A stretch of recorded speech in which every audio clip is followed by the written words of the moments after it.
कंचन राज कुमार लखेंद्र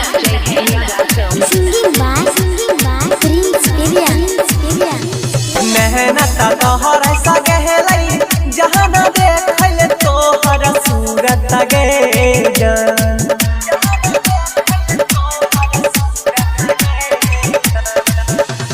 मेहनत तोहर ऐसा कहलई जहाँ न देखल तोहर सूरत गे जान।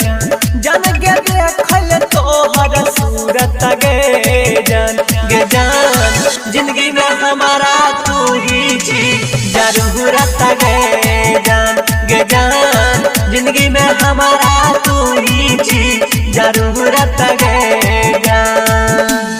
मेहनत तोहर ऐसा कहलई जहाँ न देखल तोहर सूरत गे जान। जन के देखल तोहर सूरत गे जान गे जान। जिंदगी में हमारा तू ही छी जरूरत गे जान गे जान। जिंदगी में हमारा तू ही छी जरूरत गे जान।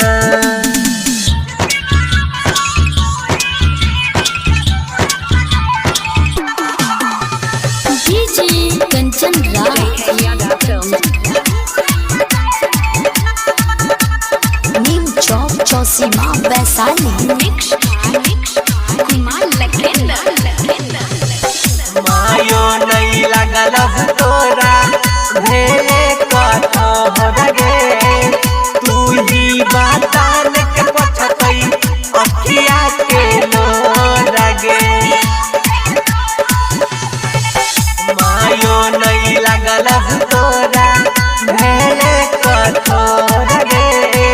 तू ही बातान के पछतई अखिया के लोर गे। देख के पागल भलिया तोहर चांद जैसन सूरत गे जान। जन के चांद जैसन सूरत गे जान गे जान। जिंदगी में हमारा तू ही छी जरूरत गे जान गे जान। जिंदगी में हमारा तू ही छी जरूरत गे जान।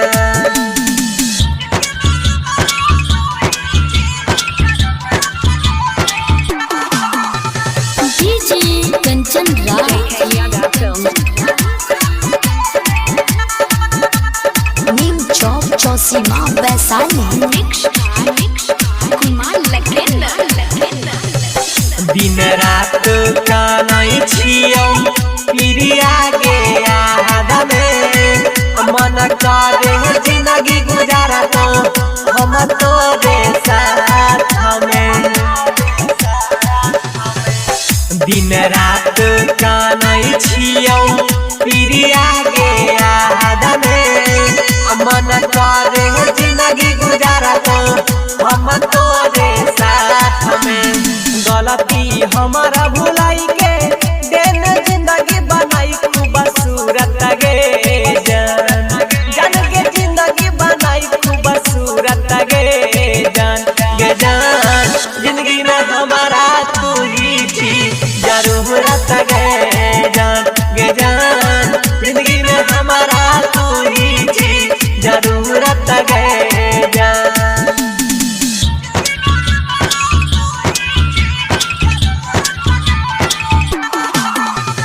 डीजे कंचन राज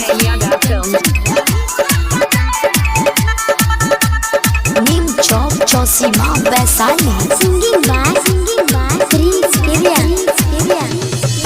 सोना जीता धीरज के बात जान गे मायन ले। कह छो पीर साच बात तू जान ले। सोना जीता धीरज के बात जान गे मायन ले।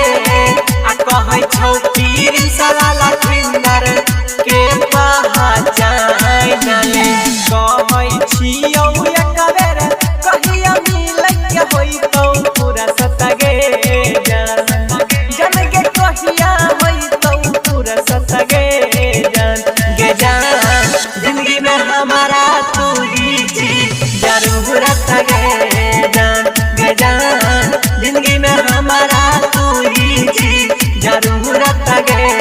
जान